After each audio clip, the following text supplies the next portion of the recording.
Bakını öz ağuşuna alıp kanadlanan saxta mələklə ara yığışdır apar bunları ey Bakıda əsən küləklə. Apar Xəzər dənzini at, toyamsı bir yeri də boğulsun. Dinsiz imansız adamlar vurulğanın qurbanı olsun. Bakımızı rüsva eləyən adamlar çoxalıb şəhərdə. Ey Bakıda əsən külək aparamsın Batır Xəzərdə. Ala Bakımızı rüsva eləyən adamlar çoxalıb şəhərdə. Ey Bakıda əsən külək aparamsın Batır Xəzərdə. Ala zalim adamlar olaraq yaxşıların üstünə əsmə. Sən də ədalətsiz əsib fəqirlərin nəfəsini kəsmə. Gör nə qədərdir Bakıda yolunu azan kafir adamlar.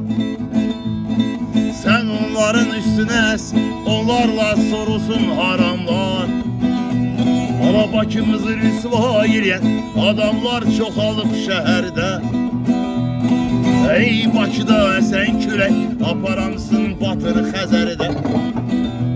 Ala Bakımızı rüsva eləyən adamlar çoxalıb şəhərdə.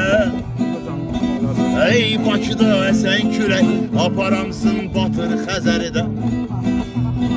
Həyadan ardan danışır dünən Dubaydan qayıdan qız.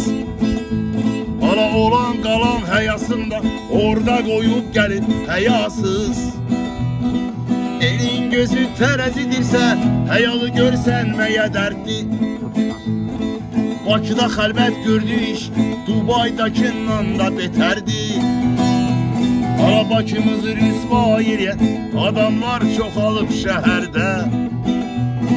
Ey Bakıda əsən külək aparamsın Batır Xəzərdə. Uzun geyimlər qısalıb Bakıya yaraşmır belə vəziyyət. Açıq saçıq geyimlərlə güya müasir oldu bu millət.